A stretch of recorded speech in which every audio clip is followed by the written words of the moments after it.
All right, our top focus right now, the United States secondary tariffs on Indian goods. Remember, it's a steep 25% penalty over Russian oil imports.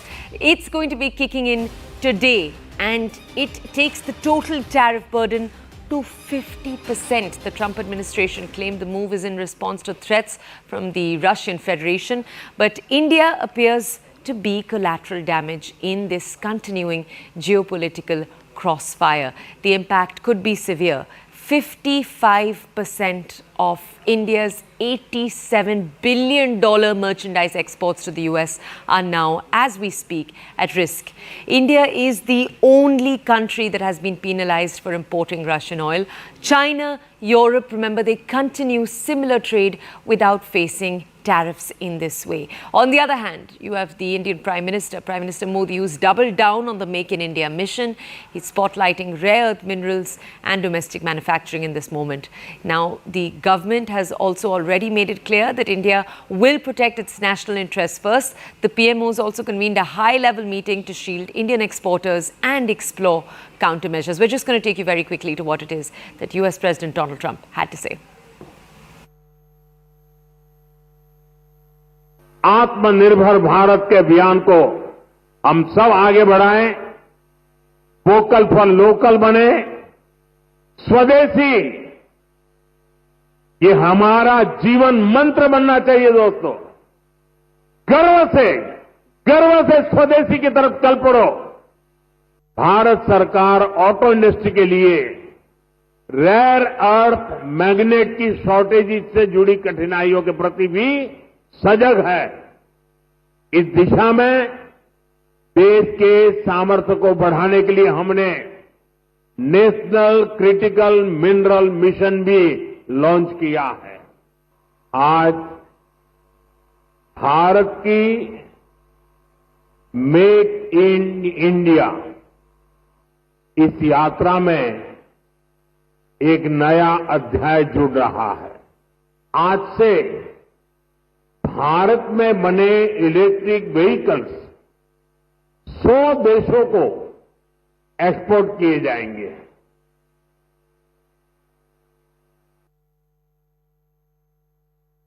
I'm talking to a very terrific man, Modi of India. And they say, what's going on with you in Pakistan? Then I'm talking to Pakistan on trade. I said, what's going on with you in India? And the hatred was tremendous. Now, this has been going on for a hell of a long time, like sometimes with different names for hundreds of years. But I said, what's going on? I said, I don't want to make a trade deal. No, we want to make a trade deal. I said, no, I don't want to make a trade deal with you. You're going to have a nuclear war. You guys are going to end up in a nuclear war. And that was very important to them. I said, call me back tomorrow, but we're not going to do any deals with you, or we're going to put tariffs on you that are so high. You were there, Howard, right? Yeah. You're going to put tariffs on you that was so high, I don't give a damn, your head's going to spin. You're not going to end up in a war. Within about 5 hours, it was done. It was done. Now, maybe it starts again. I don't know. I don't think so, but I'll stop it if it does. We can't let these things happen. Okay, two colleagues joining us right now to bring us more context on this story. They've been covering this story for us as it's played out in the last few days. Our colleague Pallavi Ghosh and our colleague Siddhant Mishra both join us this morning to bring us more context. Pallavi, the tariffs kicking in from today, we want to understand from you first, the exports of low-margin, labor-intensive goods. These are the sectors that are going to be most hit. Gems, jewelry, textile, apparel, everything from that to shrimp is going to be affected. Can you just walk us through how the government is predicting this will impact and what measures they're putting in place? Yes, two things. There's an area of concern, labor-intensive products, for example, carpets, gems, jewelry. We have a substantial amount of carpet exports to America, shrimps, fisheries, because Andhra Pradesh, Kerala, Odisha, the mainstay of the economy is also the shrimps and cultivation. And apart from that, of course, is textiles, because that's a labor intensive small sector, medium sector, cottage industry. So these are the worrying signs, Toya. But it's not that all of this has come in as a kind of a shock or a surprise. There have been multiple backroom talks, negotiations, and strategies which were being worked out. And in fact, as late as yesterday evening at around 4:30 is when the principal secretary in the Prime Minister's office also spoke with many of the concerned ministry secretaries, trying to work out some kind of a package as far as exporters are concerned. The problem over here is that what about those products which have already been shipped? And of course, there are those logistical reasons why we were given some amount of time. But now with the closure of the postal system, for example, now it's been kicking in by midnight, it's already been settled. That worry was there about the exporters with what is going to have their products which are ready, packed to ship. So there could be some kind of a credit package, which we reported yesterday, Toya, which is being worked out for them. I would say it could come as early as in the cabinet meeting today, or it could come up sometime next week. That is as far as the exporters go. But I think the bigger and the larger challenge and a long-term solution would be to look for alternative markets, and that is what we have been doing. Last night, for example, I reported that how the Commerce Minister, Mr. Piyush Goyal, met with his South African counterpart, deep messaging that we are not going to leave the BRICS summit. BRICS is important for us. But again, South Africa is important for channelizing our energy needs, to becoming a market for our pharma products, for textiles, so on and so forth. So whether they are small countries, big countries, Fiji Islands, South Africa, Tanzania, Australia, and of course that FTA we signed with UK, our strategy clearly has been, one hand, look for newer markets, look for newer products to be sent out. Dehradun to Dubai, that was one tagline which was used by the Commerce Ministry when they spoke about apples, for example, from Dehradun to be exported, dates, all of that. That is one. And second, some kind of a credit line or a package or scheme for our exporters, so that at least that acts as a buffer or protection for the immediate concerns. Okay, Pallavi, stay with us. Let's go over to our colleague Siddhant to understand. Siddhant, walk us through what the India-US relationship looks like in this moment. We just played out the most recent reaction from the US President Donald Trump, where he'd said, and I quote, "We're not going to do any deals with you. We're going to put tariffs on you that are so high your head's going to spin." Language like that tonnage, how is the External Affairs Ministry, the center, seeing this right now? Well, look, India-US relationship is beyond personalities, Toya, and this is very important to highlight at this point in time. And in fact, yesterday only we reported that how there was a 2+2 official level dialogue which took place between India and United States. In fact, both sides discussed nuclear cooperation in energy, manufacturing, critical minerals, etc., etc. In fact, both sides also discussed Quad, and both sides said that it was a very positive meeting.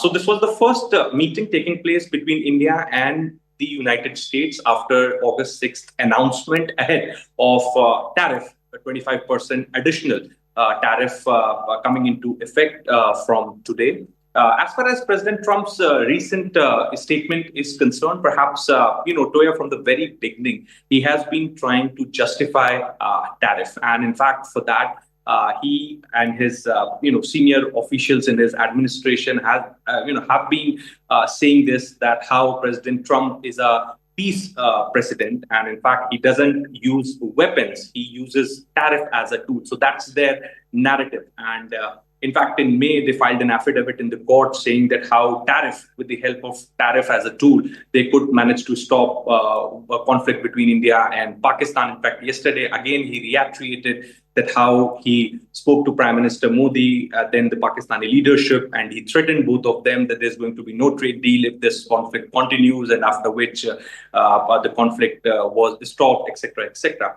As far as Indian government's position on this particular statement of President Trump is concerned, what I have been told is that Indian government position is consistent, that there was no telephonic conversation between Prime Minister Modi and President Trump from April 22nd to 17th of June. On April 22nd, Prime Minister was in Riyadh on a state visit. At that point in time, President Trump called him to extend condolences right after Pahalgam terror attack. And on 17th of June, there was a conversation when Prime Minister Modi was at G7 summit, and President Trump called him from Washington.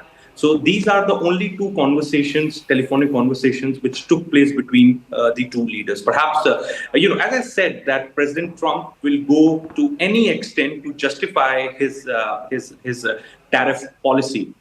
There's a lot of criticism which his administration is facing because, the prices of commodities are going up. There is a large chunk of people, not just the political class, but the common people also, those who have been opposing this tariff policy because they feel that this would result in the prices of commodities going up. So in these times, it's very important for his administration to justify his tariff policy, and perhaps this is the reason that at every single press briefing he mentions that how he used tariff to stop war between India and Pakistan, how he's using tariff as a tool and threatening countries that if there's going to be war, conflict, then he will not be signing a trade deal. So, as I said, that this relationship is a relationship of 21st century, consequential relationship, and perhaps both sides are still engaging, are still talking to each other, and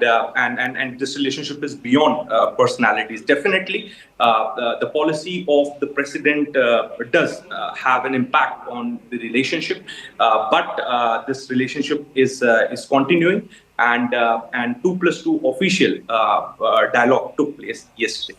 Siddhant, thank you. Stay with us, please. Pallavi and Siddhant, both of you, we could just ask you to stay with us. Let's just break this down for you very quickly. First, let's bring to you the sectors that are expected to be the most impacted by this decision.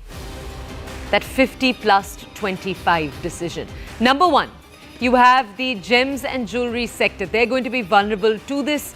And as you can see, these are all largely labor-intensive sectors that are going to be the most impacted. It is going to be vulnerable to increased tariffs. Let's move on from this now to the next one.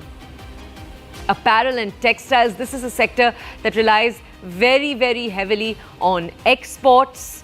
Garment exports, for example. Remember, this is where in India, in multiple different states, you have manufacturing houses that are set up. They export out clothing that then gets branded. This could be affected. Shrimp, for example, this is a big sector. So in the last few years, a large amount of US shrimp that is eaten in the United States, actually comes in from India, from Vietnam, a number of other countries. And this is a recent shift. Shrimp will be very, very affected. Organic chemicals. Now, they could face a very, very significant impact because of this move. We'll take you very quickly now, after this, to the next sector,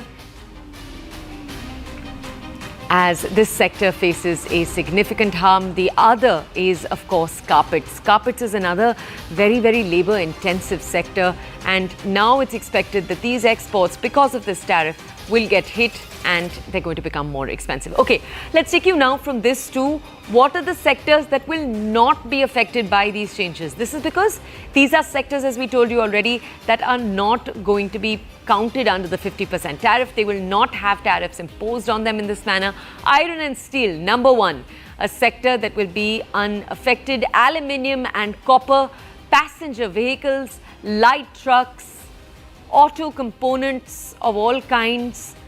We know the pharma sector, we know electronics. So by electronics, we mean chips, mobile phones, tablets. These are sectors that will not be immediately affected by this. Okay, let's go back to our colleague to understand more on this. Let's go over to Pallavi to understand more. Pallavi, as this report came out, I just want to understand from you, in the last few hours, there have been some reports that already you have textile units in a few regions, I'll just name them, Tirupur, Noida, Surat, that are halting production. How large scale is that? How worrying is it? Just bring us context.